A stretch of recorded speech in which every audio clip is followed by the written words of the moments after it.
Welcome है। और आज ये वीडियो डिमांडेड है ना। स्टूडेंट्स ने बोला सर एक फार्मूले का वीडियो बना दीजिए, तो उसी फार्मूलों का हम वीडियो बनाने जा रहे हैं जो नीट के लिए बहुत ही यूज़फुल होगा। And this video is dedicated to late my father and grandfather. आइए देखते हैं, इसका टॉपिक है ऑप्टिक्स। तो आज हम लोग रे ऑप्टिक्स पे बात करेंगे। रे ऑप्टिक्स के फार्मूलों का डिस्कशन करने जा रहे हैं। तो ऑप्टिक्स में दो पार्ट होता है, आपको पता है। एक पार्ट होता है रे ऑप्टिक्स और एक पार्ट होता है वेव ऑप्टिक्स।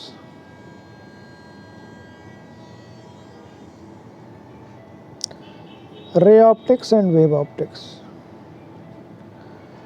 अभी हम पहले रे ऑप्टिक्स की बात करते हैं। रे ऑप्टिक्स में हमें पढ़ना क्या है? मिरर पढ़ना है, लेंस पढ़ना है और प्रिज्म पढ़ना है। यहाँ पे रिफ्लेक्शन और रिफ्रैक्शन की फिनोमिना होती है। मिरर में रिफ्लेक्शन होता है, लेंस में रिफ्रैक्शन होता है, प्रिज्म में रिफ्रैक्शन होता है। वेव में तीन फिनोमिना होती है, इंटरफेरेंस, डिफ्रैक्शन और पोलराइजेशन। तो उसको हम लोग बाद में देखेंगे। आते हैं रे ऑप्टिक्स में। इसमें सबसे पहले ऑब्जेक्ट की बात करते हैं, तो ऑब्जेक्ट को हम लोग ओ से लिखते हैं, और इमेज की बात करते हैं, इसको हम लोग आई से लिखते हैं। ऑब्जेक्ट हमारा रियल भी हो सकता है और वर्चुअल भी हो सकता है ना? और इमेज भी हमारा रियल भी हो सकता है और वर्चुअल भी हो सकता है।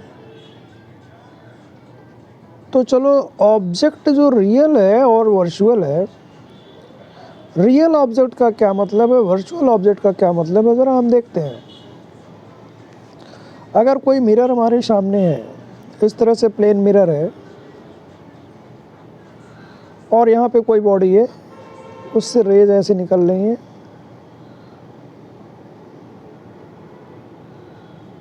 तो ये हमारे लिए रियल ऑब्जेक्ट का वर्क करेगा। ये ऑब्जेक्ट जो हमारा होगा वो ये रियल हो जाएगा। कभी कभी ऐसा होता है कि ऑब्जेक्ट बहुत दूर होता है, जैसे ऐसे रे आ रही है, ऐसे बहुत दूर से रे आ रही है, ऐसे आ रही है। अब ये प्लेन मिरर है, इधर पॉलिश्ड है ये, तो क्या होगा, ऑब्जेक्ट कहाँ पे, बहुत दूर है। तो इस ऑब्जेक्ट को ये इस तरह से हम मानते हैं, यहाँ पे ये डॉटेड लाइन से दिखाएंगे कि ये ऑब्जेक्ट हमारा यहाँ पे हुआ। यहाँ एक्चुअल में नहीं है, ऑब्जेक्ट तो बहुत दूर है, यहाँ कहीं है, इधर। तो ये ऑब्जेक्ट हमारा वर्चुअल ऑब्जेक्ट कहलाता है, ये वर्चुअल ऑब्जेक्ट कहलाएगा, और ये हमारा रियल ऑब्जेक्ट कहलाएगा। आई थिंक क्लियर हो गई होगी बात। अगर मैं प्लेन मिरर की जगह स्फेरिकल मिरर लगा दूं,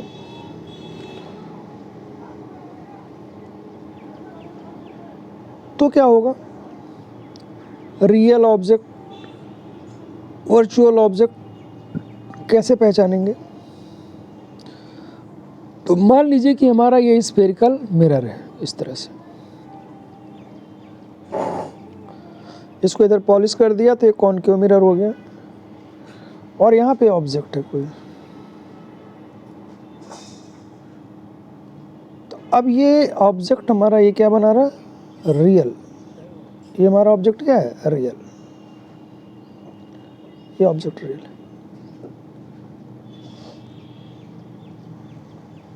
या कह सकते हो पॉलिश साइड में जब होता है, चाहे ऑब्जेक्ट हो चाहे इमेज हो, तो वर्चुअल होगा, और विदाउट पॉलिश साइड होगा तो रियल होगा। एक आप ये सोच सकते हो।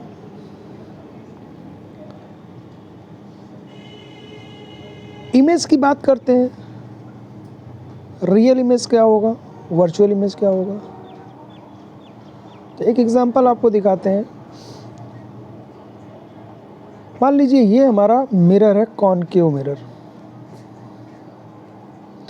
इधर पॉलिश कर रहे हैं, इसमें कॉनकेव मिरर है।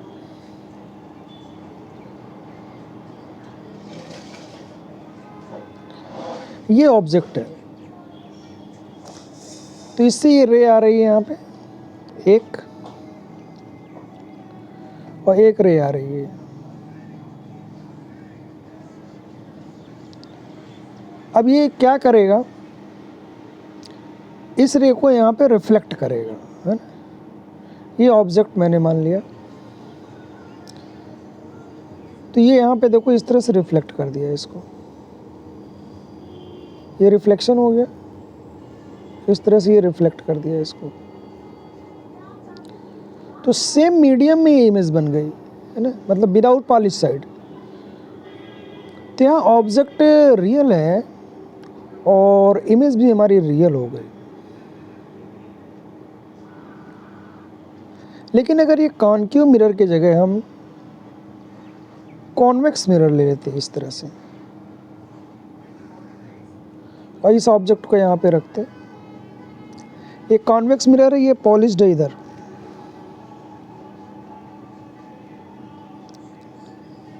तो क्या होगा, ये रे यहाँ पे आएगी, ये रिफ्लेक्ट होगी। तो कुछ रिफ्लेक्ट ऐसे होती है, इस तरह से रिफ्लेक्ट होती है, ऐसे इधर ये रे आ रही है, तो ये इस तरह से कुछ रिफ्लेक्ट होगी। अगर मैं इसको पीछे बढ़ा दूं तो ये पीछे यहाँ मिलेंगे, आगे देखिए इधर जा रहा है, आगे इधर जा रहा है, तो ये इमेज यहाँ बनेगा। इमेज का कहीं दूर बनना है, यहाँ नहीं बनना है, लेकिन पीछे बढ़ाने पे यहाँ लग रहा है ऐसा बनता, तो ये वर्चुअल इमेज हो गया। यहाँ ऑब्जेक्ट हमारा रियल हो गया, इमेज हमारा क्या हुआ, वर्चुअल हो गया। एक क्वेश्चन आता है,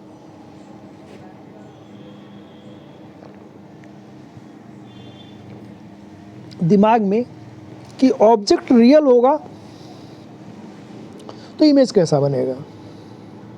तो मैं बता दूं, ऑब्जेक्ट अगर रियल है तो इमेज रियल भी बन सकता है और वर्चुअल भी बन सकता है, ठीक। अगर ऑब्जेक्ट वर्चुअल है तो इमेज कैसा बनेगा, तो मैं आपको एक डायग्राम बना कर दिखाता हूँ।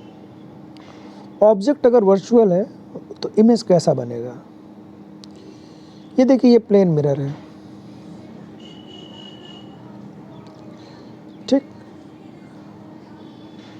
और ये एक रे इस पे ऐसे आ रही है, एक रे इस पे ऐसे आ रही है। अब इसका होगा रिफ्लेक्शन, तो ये रिफ्लेक्ट है कि ऐसे आएगी, और ये रिफ्लेक्ट होके ऐसे आएगी। तो इसको अगर मैं आगे बढ़ाऊं तो इधर मिल रहा है, इसको आगे बढ़ाऊं तो इधर मिल रहा है। ये हमारा ऑब्जेक्ट है और ये हमारा इमेज है। तो ऑब्जेक्ट हमारा क्या है, वर्चुअल, लेकिन इमेज हमें क्या मिल रही है, रियल, क्योंकि ये विदाउट पॉलिश साइड बन रही है। तो ये बात ध्यान रखिएगा, अगर ऑब्जेक्ट वर्चुअल है तो भी इमेज हमें रियल मिल सकती है। अगर ऑब्जेक्ट वर्चुअल है तो इमेज हमें रियल मिल सकती है।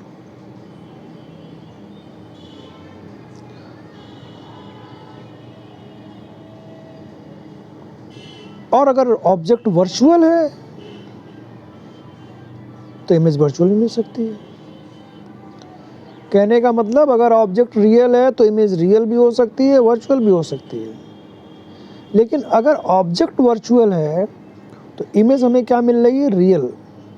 लगता नहीं है कि ऑब्जेक्ट वर्चुअल होगा तो रियल इमेज कैसे बनेगा, लेकिन ये है। इस बात को आप ध्यान में रखेंगे। अभी फार्मूले पे हम लोग आए नहीं है, है ना। एक प्लेन मिरर है, इस प्लेन मिरर के सामने आपने अपने चेहरे को कई बार देखा होगा।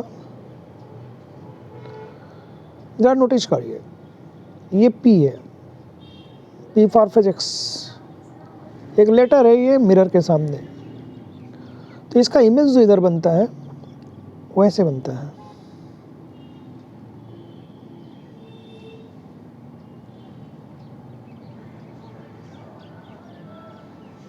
ऐसे बनता है। देखिए, प्लेन मिरर की खासियत होती है कि ऑब्जेक्ट जितने डिस्टेंस पे होगा इमेज उतने डिस्टेंस से बनेगा। तो अगर ये पॉइंट की बात करें तो ये मिरर से कम डिस्टेंस पे है, तो इसका इमेज देखो यहाँ बनेगा कम डिस्टेंस पे। और अगर मैं ये पॉइंट की बात करूँ तो ये मिरर से ज़्यादा डिस्टेंस पे है, तो इसका इमेज यहाँ बनेगा। सिमिलरली इस पॉइंट की बात करें तो इमेज यहाँ बनेगा। हर इसमें इनफाइनाइट ऑब्जेक्ट है, इसका इमेज यहाँ बन रहा है ना। इसको लैटरल इन्वर्जन भी बोलते हैं। क्या बोलते हैं? Lateral inversion. It is known as lateral inversion. ये होगा प्लेन मिरर से जितने डिस्टेंस पे ऑब्जेक्ट होगा उतने डिस्टेंस इमेज बनेगा। तो ये वाला फेस तो पास में है ना, तो इसका इमेज ये बना। ये वाला फेस दूर था, इसका इमेज ये बना। क्लियर हो गई मेरी बात? अब एक बड़ा इंटरेस्टिंग है पॉइंट, अगर हम घड़ी को मिरर में देखें तो क्या होता है? कभी ध्यान दीजिएगा, आपके सामने घड़ी है, उसको प्लेन मिरर में देखिए। कभी आप बार्बर की शॉप में जाओ तो देखो घड़ी लगी रहती है, बड़ा सा शीशा लगा रहता है, उसमें आप देखो टाइम। तो एक्चुअल टाइम कुछ और होता है और दिखता कुछ और है।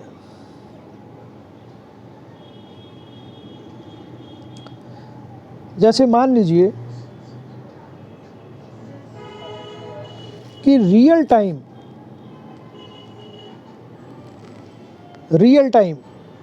2 बज रहा, 4 बज रहा, 8 बज रहा, 6 बज रहा, 10 बज रहा, एग्जैक्ट की बात कर रहा हूँ। तो अगर रियल टाइम को हम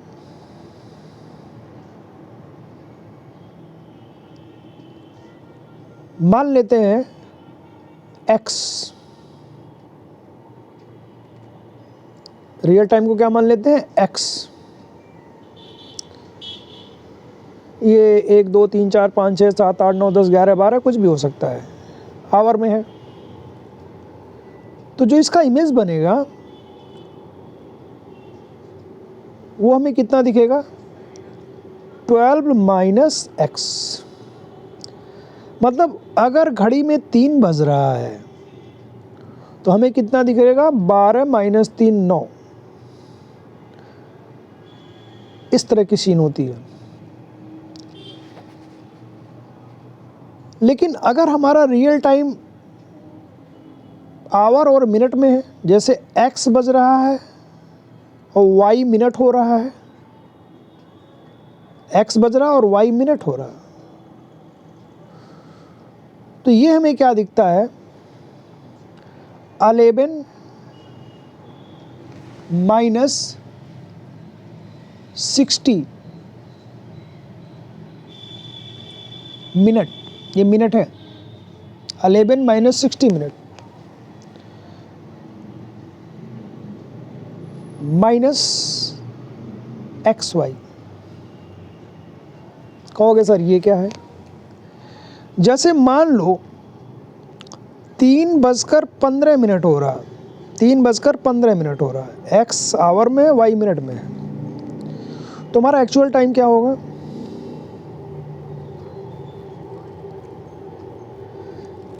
11 - 60 मिनट माइनस XY। x हमारा कितना हो रहा? 3। y हमारा क्या हो रहा? 15। तो 3:15 मिनट, माने 11:60 से 3:15 घटाना है। तो 11 में से 3 गया तो कितना हो गया? 8। और 60 मिनट से 15 मिनट घटाओगे तो कितना होगा? 45। तो तुम्हें दिखेगा टाइम 8:45। 11 में से 3, घंटे से घंटा, मिनट से मिनट, 60 में से 15 घटा दिया तो 45 हो गया। माने अगर घड़ी में 3:15 हो रहा है तो तुम्हें क्या दिखेगा, 8:45 दिखेगा। तीसरा, अगर रियल टाइम हमारा XYZ के फॉर्म में है, माने घंटा minute second hour minute needle, तो इसको हम कैसे कैलकुलेट करते हैं, 11 minus 59 minute minus 60 second minus XYZ। ये 1 मिनट का सिंबल होता है और ये 22 सेकंड का। अब जैसे मैं बोलूं 3:15 20 सेकंड हो रहा, ये हो रहा घड़ी में एक्चुअल 3:15 20 सेकंड। इसको ऐसे भी लिख सकते हो 3:15 20 सेकंड। तो शीशे में देखोगे तो ये कितना दिखेगा, तो 11:59 60 सेकंड से घटा दो इसको, घंटे वाले के नीचे घंटा, मिनट वाले के नीचे मिनट, सेकंड वाले के नीचे सेकंड कर लो। तो 11 में से 3 गया, कितना हो गया 8। 59 में से 15 गया तो क्या होगा 9, 9 में से 5 गया 4, 5 में से 1 गया 4, 44। 60 में से 20 गया तो कितना हुआ 40। माने 8:44 40 सेकंड तुम्हें दिखाई देगा। समझ गए भैया। अब आप प्रैक्टिस कर लेना इसका एक सवाल का, है ना। अगर 6 बज रहा है एक्चुअल में तो क्या दिखेगा, 4:20 हो रहा है तो क्या दिखेगा आपको, 7:20 और 30 सेकंड हो रहा है तो क्या टाइम होगा। ये जो मैं क्वेश्चंस दूंगा इसको आप चाहेंगे तो व्हाट्सएप पे भेज के चेक करा सकते हैं, मैं उसका रिप्लाई दूंगा। क्लियर हो गया। तो एक तो पॉइंट ये बड़ा इम्पोर्टेंट पॉइंट था, ध्यान रखिएगा, इस पे क्वेश्चन पूछ लेते हैं।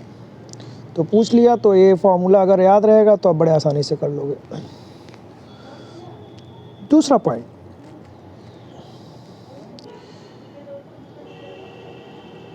किसी भी आदमी को अगर अपना फुल इमेज देखना है, किसी भी आदमी को, जैसे ये आदमी है और इसके सामने क्या है, मिरर है, ये मिरर है,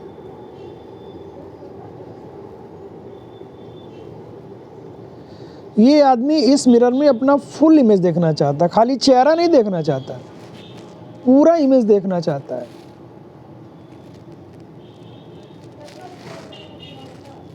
तो क्या होना चाहिए, मिरर की हाइट,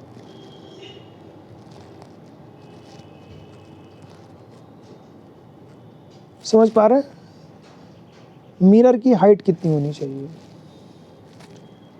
अगर आदमी की हाइट h है, इसकी हाइट क्या है, h है आदमी की, तो मिरर की हाइट h/2। जैसे आप 6 फीट के हैं तो मिरर कितना होना चाहिए, 3 फीट का होना चाहिए। तो आप पूरा अपना इमेज देख लेंगे, कहाँ, सर से लेकर के पैर तक का आपका पूरा इमेज दिखाई देगा। क्लियर हो गया। तो ये डायरेक्ट याद रखेंगे, ये ऑब्जेक्टिव क्वेश्चन छोटा मोटा आपसे पूछा जा सकता है। अगला पॉइंट, अगर किसी मिरर पे, प्लेन मिरर की बात कर रहा हूं, किसी प्लेन मिरर पे कोई रे आती है और उसका एंगल ऑफ इंसिडेंस आई है, मतलब आई एंगल पे वो इंसिडेंट करती है, तो तो आपको पता है ये प्लेन मिरर पे इंसिडेंट होगी तो ये डेविएट हो जाती है। तो जिसका एंगल ऑफ डेविएशन होगा, रिफ्लेक्शन हो जाएगा प्लेन मिरर पड़ने पे, तो इसका जो डेविएशन होगा, एंगल ऑफ डेविएशन डेल्टा, इसकी वैल्यू होती है 180 माइनस 2i।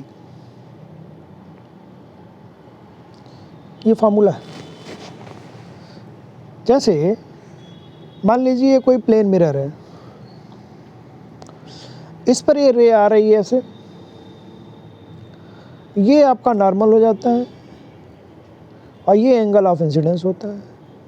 मान लीजिए ये 40 डिग्री है, तो अब इसको ऐसे जाना था, ये ऐसे, इसको ऐसे ऐसे जाना था, पर आपको पता है ये 40 पे आई है तो 40 पे ये क्या करेगी, रिफ्लेक्ट करेगी, माने ये एंगल कितना हो जाएगा, 40। Angle of incidence angle of reflection बराबर होगा। अब जिसको जाना था ऐसे चली गई है, तो ये हमारा डेविएशन होता है ना, ये हमारा क्या होता है, डेविएशन।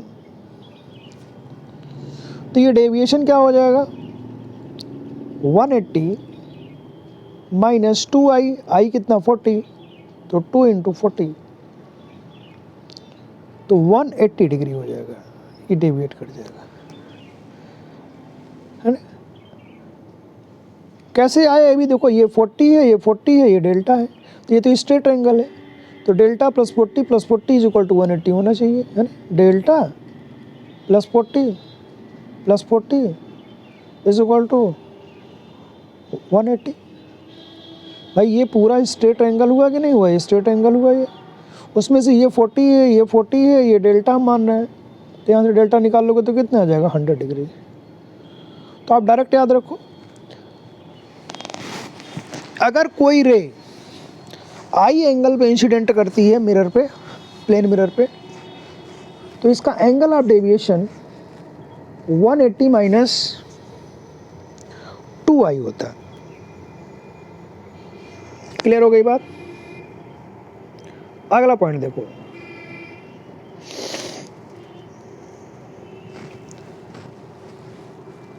अगर मैं ये बोलूं मेरे पास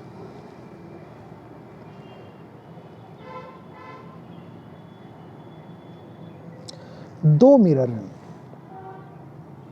एक मिरर ऐसे है और एक मिरर ऐसे है, एक मिरर ऐसे, एक मिरर ऐसे है, और इनके बीच का एंगल थीटा है।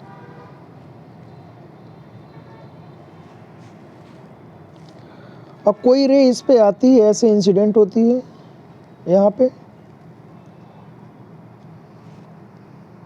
और उसके बाद ये यहाँ पे आती है रिफ्लेक्ट होकर के इस मिरर पे, देखिए इंसिडेंट हो रही है यहाँ पे, और यहाँ पे ये रिफ्लेक्ट हो रही है, और उसके बाद फिर ये यहाँ से रिफ्लेक्ट हो जाती है इस तरह से।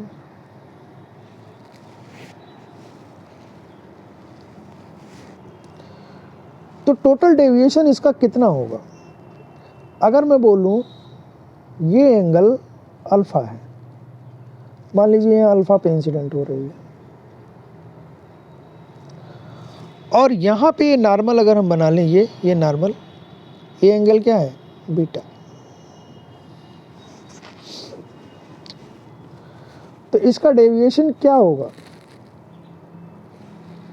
अभी बताया, यहाँ पे अल्फा पे इंसिडेंट हो रही है तो डेविएशन कितना होगा, 180 माइनस 2 अल्फा, और फिर यहाँ पे बीटा पे इंसिडेंट हो रही है तो डेविएशन हो जाएगा 180 माइनस 2 बीटा।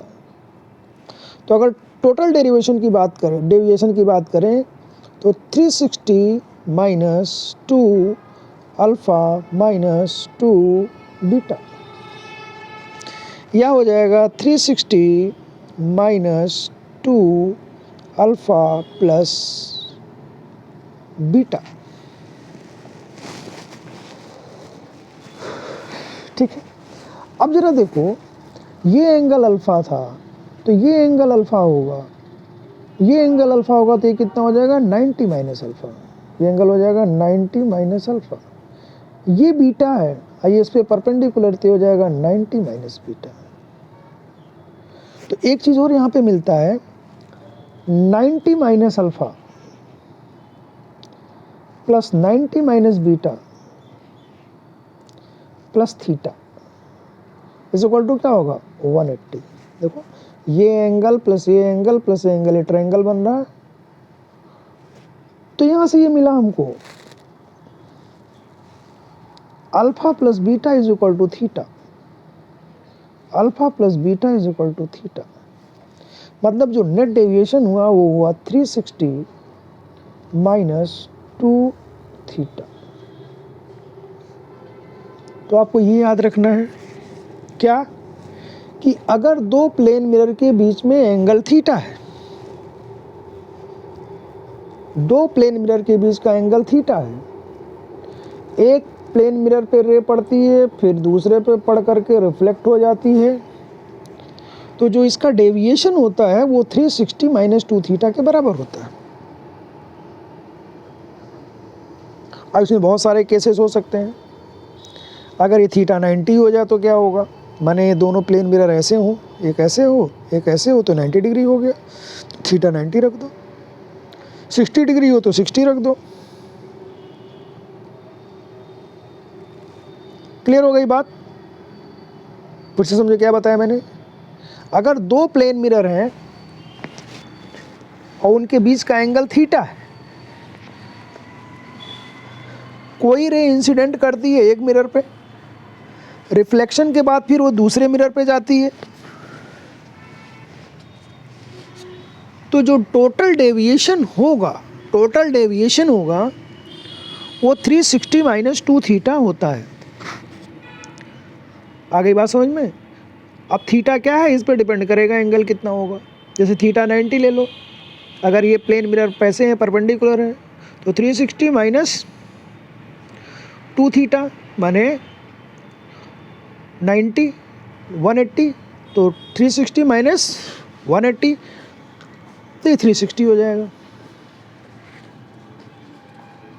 क्लियर हो गई बात? एक और इसमें पॉइंट आता है, that is again very important. अगर दो प्लेन मिरर हमारे इंक्लाइंड हैं, दो प्लेन मिरर हमारे क्या हैं इंक्लाइंड है, जैसे मान लो कि एक प्लेन मिरर ये है और एक प्लेन मिरर ये है। अब इनके बीच का कुछ एंगल होगा, let this angle is theta, इनके बीच का एंगल थीटा है। अब इसके बीच में कहीं हम ऑब्जेक्ट रख दें, जैसे हम कह रहे थे ना कि ये रे आई ऐसे गई, तो रे कहाँ से आ रही है, ऑब्जेक्ट से आ रही होगी ना। तो दो प्लेन मिरर अगर थीटा एंगल पे हैं तो सबसे पहला काम करो एक बाइसेक्टर बना दो इसका मिरर का। ये बाइसेक्टर हो गया, ये दोनों को बाइसेक्ट कर रहा है, माने ये एंगल कितना हो जाएगा थीटा बाई 2 और ये एंगल कितना हो जाएगा थीटा बाई 2, ये बाइसेक्ट कर रहा है। अब अगर कोई ऑब्जेक्ट इस बाइसेक्टर पे है, यहाँ पर है या यहाँ पर है या यहाँ पर है, कहीं पर भी है,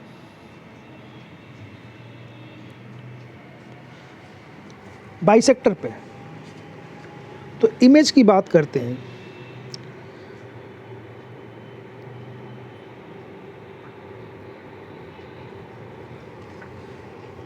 पहला केस देखो, ये थीटा जो भी दिया हुआ 30 40 50 60 70 80 90 जो भी दिया हुआ, सबसे पहला हम काम करते हैं 360 अपॉन थीटा की वैल्यू कैलकुलेट करते हैं। 360 अपॉन थीटा की वैल्यू कैलकुलेट करेंगे।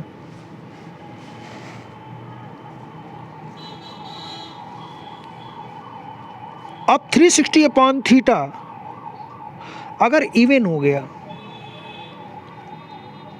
जैसे 2 4 6 8 10 12 कुछ भी आ जाता है, इवन आ गया, तो जो इमेज बनती है नंबर ऑफ इमेज वो होती है 360 अपॉन थीटा माइनस 1, माने इससे एक घट जाएगा। जैसे अगर 60 डिग्री है तो 360/6 60 हुआ, 360/60 6 हुआ, 6 इवन है, तो 6 - 1 कितनी इमेज बनेगी? 5। लेकिन अगर 360/θ सॉल्व करने के बाद ऑड आता है, 360/θ क्या आता है? ऑड आता है। तो उस कंडीशन में क्या होगा? 2 केस लेने पड़ेंगे हमके। इस केस में 2 केस लेना पड़ेगा अगर ऑड आ जाता है। इवन में तो कोई दिक्कत नहीं। केस 1, केस 2,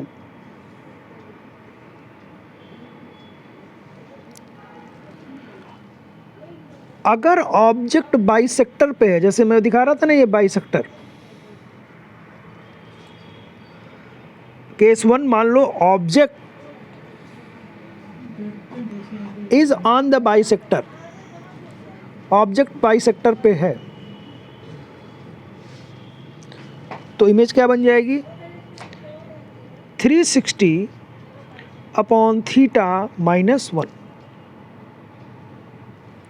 और अगर ये बाइसेक्टर पे नहीं है, नॉट ऑन बाइसेक्टर, जैसे यहाँ है या यहाँ है या यहाँ है, नॉट ऑन बाइसेक्टर, अगर ये बाइसेक्टर पे नहीं है तो इमेज बन जाता है 360/θ। तो ऐसे ही छोटी मोटी चीज़ें हैं, ये जानना ज़रूरी है, कभी कभी ये पूछ सकता है ना।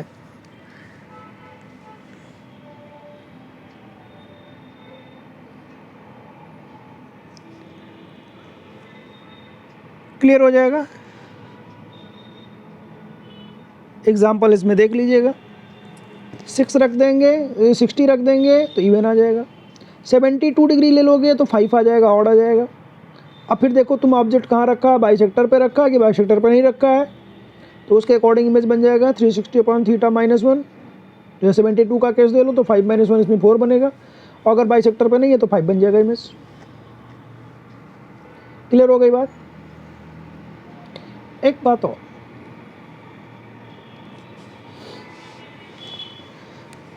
कभी कभी ऐसा होता है कि हम मिरर को रोटेट कर देते हैं। जैसे मान लीजिए कि ये कोई मिरर है,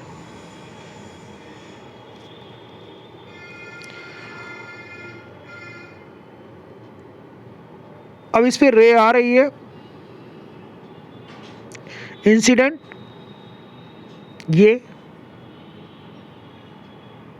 ये नॉर्मल,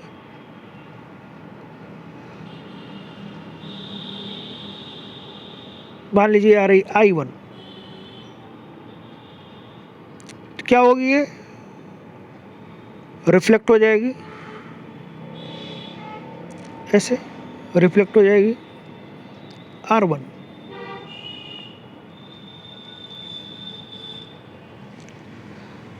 अब अगर इस रे को हम ऐसे इंसिडेंट करा दें, थोड़ा सा इसका यूज़ करते हैं टूल्स का, अगर मैं इसको ऐसे इंसिडेंट करा दूं,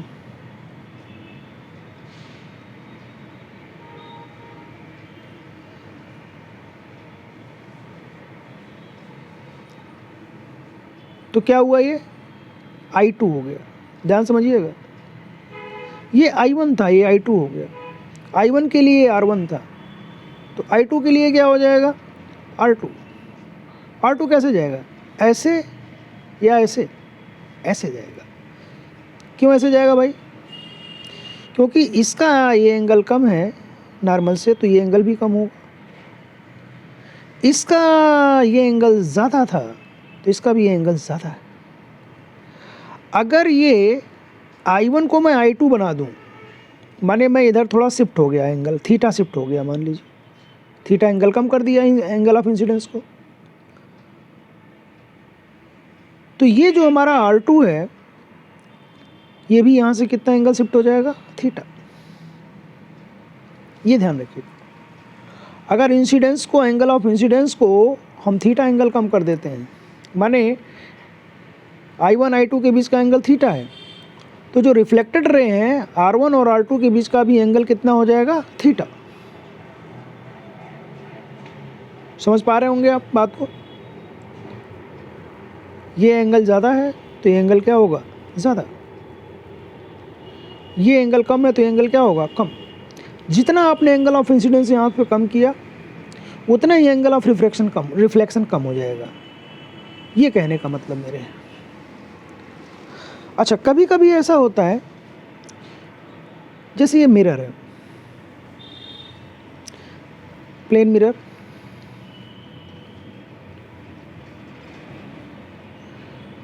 इस पर आपने रे को इंसिडेंट करा दिया इस तरह से, तो ये कैसे रिफ्लेक्ट करती है, ऐसे। ये हमें पता है। और ये नॉर्मल होता है। ये एंगल और ये एंगल दोनों बराबर होते हैं, नो प्रॉब्लम। अब मैं क्या करूं, इस मिरर को मैंने ऐसे टिल्ड कर दिया, ऐसे। मिरर को मैंने टिल्ड कर दिया और इसी रे को डाल रहा हूँ। ये वाली जो रे है इसको मैंने कितना टिल्ड किया, देख रहे हैं, ये थीटा एंगल। यहाँ से पहले ऐसे थी सीधी, अब ये थीटा एंगल, इसको मैंने टिल्ड कर दिया। और उसी रे को अब डाल रहे हैं। ये देखिए, ये रे आ रही है, जो रे यहाँ थी वही रे यहाँ पे आ रही है।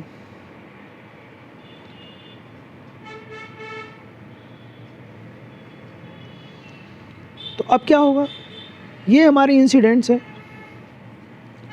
और ये हमारी रिफ्लेक्टेड है। ये हमारी रिफ्लेक्टेड रे होगी।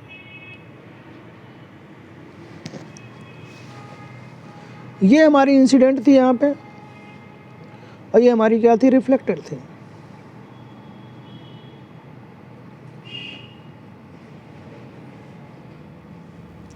तो अगर इस वाली रिफ्लेक्टेड को मैं ये मानूं, इसको आई डैश मान लो, आर डैश मान लो, और आई डैश और आई तो सेम ही है, इसको आई डैश कह लो या आई कह लो, आई तो वही है। और ये आर डैश ये है पहले वाली, ये ऊपर वाली, ये आर डैश है, ये आर डबल डैश है। तो आप क्या देखोगे, ये आर डैश और आर डबल डैश के बीच का एंगल 2 थीटा हो जाता है। मतलब ये हुआ कि प्लेन मिरर अगर थीटा एंगल झुक गया तो ये रिफ्लेक्टेड रे 2 थीटा एंगल झूम गई। ये अगर इधर थीटा घूमा प्लेन मिरर तो ये इधर कितना घूम गया, 2 थीटा। मेरा कहने का मतलब ये है, ये ध्यान रखिए।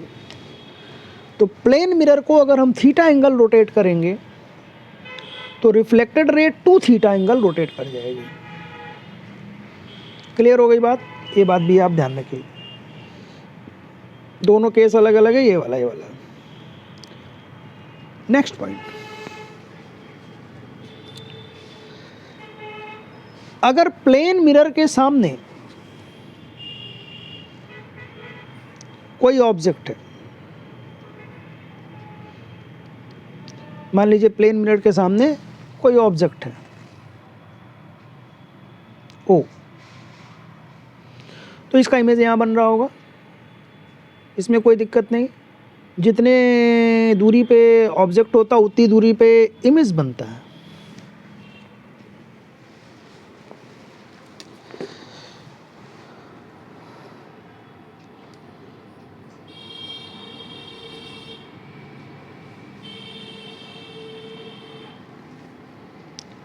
अगर ये ऑब्जेक्ट रेस्ट में है तो इमेज रेस्ट में होगा,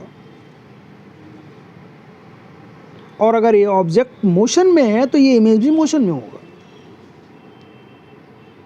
अगर ये ऑब्जेक्ट मिरर की तरफ आएगा तो इमेज भी मिरर की तरफ आएगा, क्योंकि ये पास आ गया तो इमेज भी पास आ जाएगा, ऐसे इक्वल डिस्टेंस बनना है। और अगर ऑब्जेक्ट दूर जा रहा है तो इमेज भी दूर जाएगा। देखिए, ऑब्जेक्ट इधर आ सकता है ऐसे, तो इमेज ऐसे आएगा।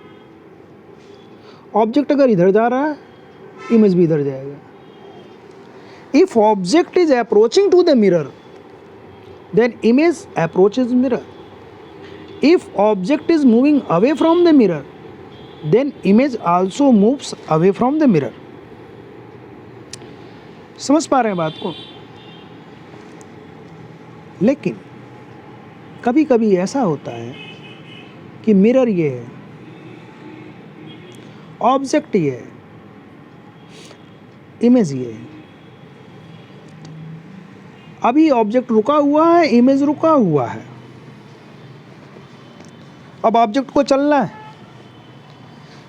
लेकिन ऑब्जेक्ट क्या कर रहा है? कह रहा मिरर की तरफ नहीं चलेंगे, हम मिरर से दूर नहीं जाएंगे, हम मिरर के परपेंडिकुलर जाएंगे, ऐसे जाएंगे।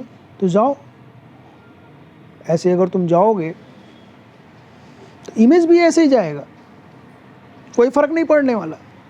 अगर ऑब्जेक्ट ऐसे ऊपर जाएगा तो इमेज भी ऐसे ऊपर जाएगा, ये डिस्टेंस पे कोई फर्क नहीं पड़ने वाला। ऑब्जेक्ट इधर आ रहा था तो इमेज इधर आ रहा था, ऑब्जेक्ट इधर जा रहा था तो इमेज इधर जा रहा था। लेकिन अगर ऑब्जेक्ट ऐसे जाए, ऊपर जाए या नीचे जाए, तो इमेज भी ऐसे ऊपर नीचे आएगा। इनके बीच के डिस्टेंस में कोई चेंज नहीं आने वाला। समझ रहे होंगे मेरी बात को? अब ऑब्जेक्ट कह रहा नहीं भैया मैं ऐसे चलूंगा, तो चलो यार तुम इधर चलो, तो इमेज कैसे जाएगा? तो देखो, इसका एक कंपोनेंट इधर मिलेगा, एक कंपोनेंट इधर मिलेगा, है ना? तो इससे तो कुछ मतलब ही नहीं है। मतलब इससे है ऑब्जेक्ट इधर आ रहा तो इमेज भी इधर ही आएगा। बस समझ में? अब कहे नहीं, ऑब्जेक्ट कहे नहीं मैं इधर जाऊंगा। ये देखो ऑब्जेक्ट की बदमाशी देखना। अगर ऑब्जेक्ट ये है, ये कहता मैं इधर जाऊंगा, तो जा भाई, तेरा एक कंपोनेंट इधर मिलेगा, एक कंपोनेंट इधर मिलेगा। तो इसका मतलब तू इधर भाग रहा है, तो जो इमेज है ना वो इधर भागेगी, क्योंकि इससे कोई लेना देना नहीं है। परपेंडिकुलर वाले से कोई लेना देना, पैरेलल वाले से कुछ भी लेना देना नहीं है। जो मिरर के पैरेलल है उससे लेना देना नहीं है। ऊपर भागेगा तो ये भी ऊपर भागेगा। मिरर के तरफ आना या मिरर से दूर जाना वो किस पर डिपेंड करता है? जो मिरर के परपेंडिकुलर ये वाला कंपोनेंट है। तो इस केस में इसकी स्पीड इधर थी तो एक कंपोनेंट इधर मिला, माने ऑब्जेक्ट इधर आ रहा तो इमेज इधर भागेगा। ये लो, इमेज इधर आ रहा। इस केस में ऑब्जेक्ट इधर भाग रहा तो इसका एक कंपोनेंट इधर मिल रहा, तो ये दूर जा रहा तो इमेज भी दूर जाएगा। समझ पाए बात को?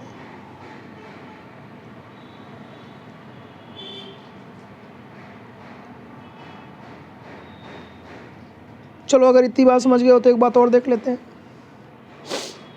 एक बात और देख लेते हैं। ये है मिरर,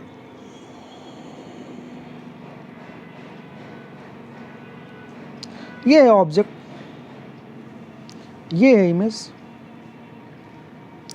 अगर ये मिरर जाने लगे इधर तो क्या होगा? ऑब्जेक्ट की तरफ। अगर ये मिरर ऑब्जेक्ट की तरफ जाने लगा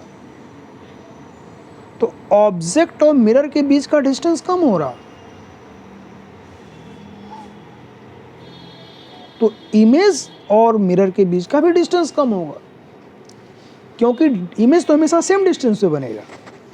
तो अगर मिरर इधर मूव करने लगा ऑब्जेक्ट की तरफ, तो इमेज भी मिरर की तरफ ही मूव करने लगेगा। और अगर ये मिरर इधर जाने लगा, माने ऑब्जेक्ट से दूर जाने लगा, तो ऑब्जेक्ट और मिरर के बीच का डिस्टेंस बढ़ रहा है, तो मिरर और इमेज के बीच का डिस्टेंस बढ़ेगा, तो इमेज भी इधर जाने लगेगी। अरे समझ पाए बात को या नहीं समझ पाए? तो आप इस बात को समझेंगे। हाँ, अब मिरर को तुम इधर ले जाओ या मिरर को इधर ले जाओ, तब कोई फर्क पड़ने वाला नहीं है, ऑब्जेक्ट इमेज नहीं मूव करने वाले, क्योंकि वो डिस्टेंस सेम रहेगा। तो मिरर अगर पास आने लगा तो मिरर ऑब्जेक्ट के बीच का डिस्टेंस घट रहा है, तो इमेज और मिरर के बीच का भी डिस्टेंस घटना चाहिए। इसका मतलब इमेज किधर जाएगा? लेफ्ट में।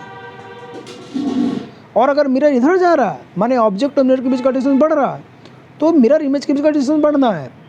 और जब मिरर इमेज के बीच का डिस्टेंस बढ़ना है, मतलब मिरर भी इधर जाएगा, ये इमेज भी इधर जाएगी। क्लियर हो गई बात? तो ये केसेस थे कुछ मिरर के। अभी तो ये सिंपल मान लो फार्मूले पे आए नहीं, अभी ये हम लोग बेसिक बात कर रहे थे मिरर की। अब हम लोग इसमें फार्मूले में आएंगे, ठीक है। मिरर फार्मूला देखेंगे, प्लेन मिरर का, कॉन्वेक्स मिरर का, नेक्स्ट वीडियो में। तो इसमें इतना ही रखते हैं, बाकी मिलते हैं नेक्स्ट वीडियो में। Thank you.